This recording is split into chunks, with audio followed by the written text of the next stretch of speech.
We've come so far with these two, my friends. From a quiet morning on a boat, to a humble dinner table, to an empty wooden stool that held a whole family's longing. This is my conclusion to my own take on their story, and I'm so glad you're here to see it through with me. So, do you remember the promise James made to himself?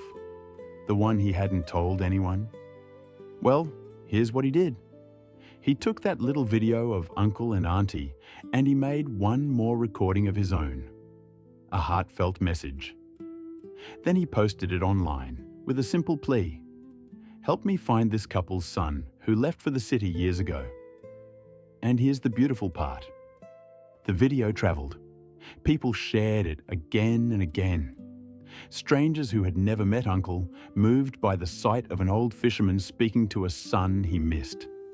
Within days, the message reached the city, and it reached one young man scrolling on his phone after a long shift, who suddenly saw his own father's face looking back at him. His name was Min, Uncle and Auntie's son, and when he heard his father's trembling voice say, "Your stool is still here waiting," he broke down right there at his workbench. What I find beautiful about this is so simple. James never asked for anything in return. He just saw two people who loved their child, and a child who surely still loved them, separated only by distance and silence.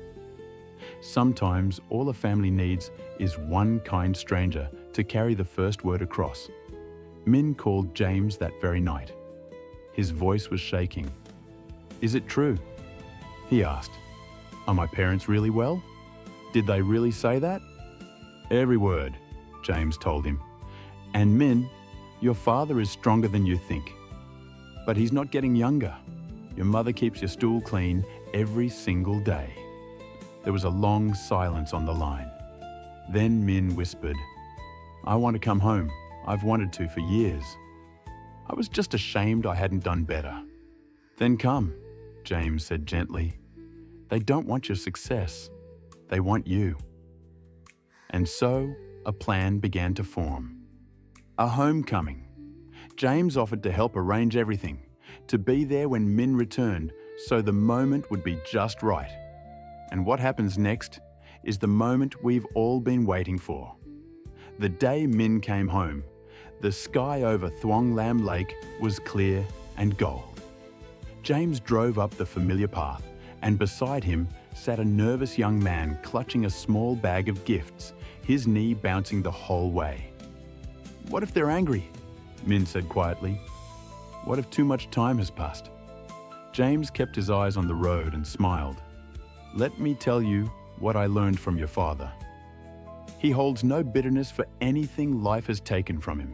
Not his village, not his land. You really think he holds any against his own son?" Min fell silent.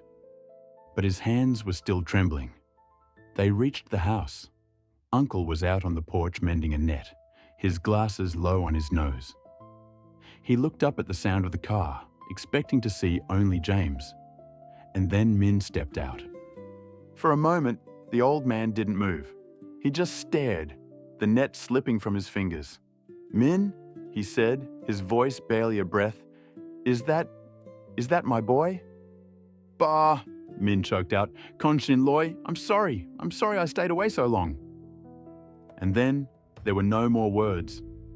Uncle crossed that porch faster than his old legs had moved in years, and he pulled his son into his arms. He didn't scold him. He didn't ask why. He just held him, the way you hold something you thought you had lost forever. "You're home," Uncle kept saying over and over. "You're home. That's all that matters. You're home." Auntie came running from the kitchen, her hands still wet, and when she saw her son, she let out a cry that James said he would never forget. She touched Min's face, his shoulders, his hair, as if making sure he was real. "My son," she wept. "My son has come home." What touches me most about this moment is what didn't happen. No blame, no list of grievances. No years of silence thrown back in anyone's face. Just open arms. That is the rarest and truest kind of love a family can hold.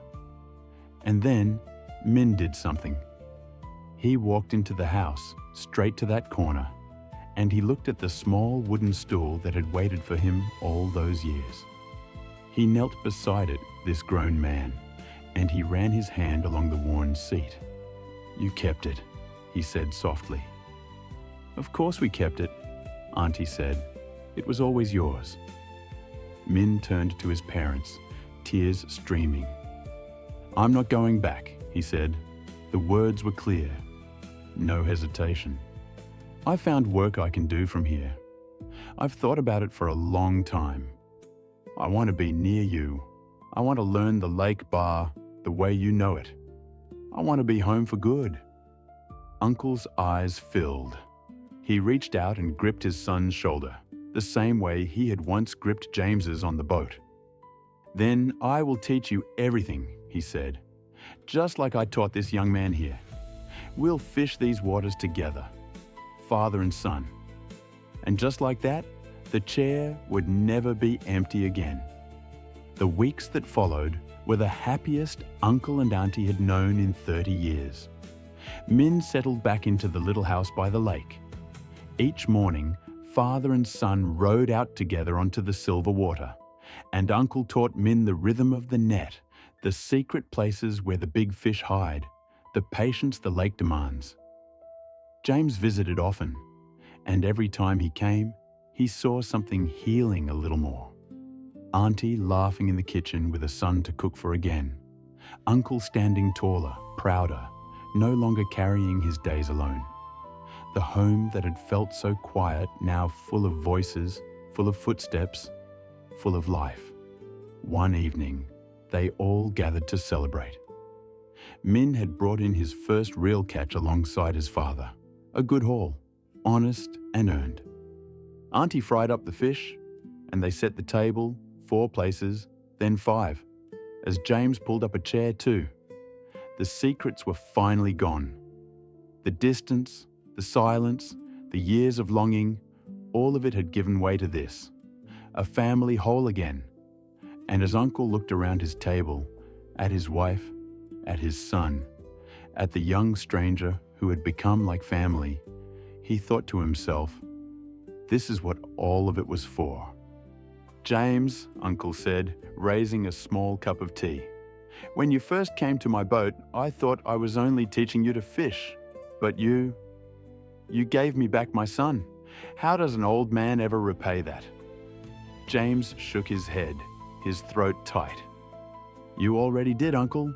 You showed me what a family looks like. I'll carry that my whole life. Here's the part that means the most to me." James came to that lake hoping to catch a big fish. What he caught instead was something no net could hold. He caught a glimpse of what love really is. Not grand words, just open doors, kept chairs, and people who refused to give up on each other. On a warm evening as spring settled over Thuong Lam Lake, they all sat together on the porch steps. Min leaned against his father's shoulder. Auntie hummed an old song from the village beneath the water. The lamp glowed soft and gold, and the lake shimmered quietly below. Uncle wasn't waiting anymore. He wasn't lonely anymore. His son was home, his table was full, and his heart was at peace. He was not afraid of the empty years ahead, because there would be no empty years. Only this specific, ordinary, beautiful life.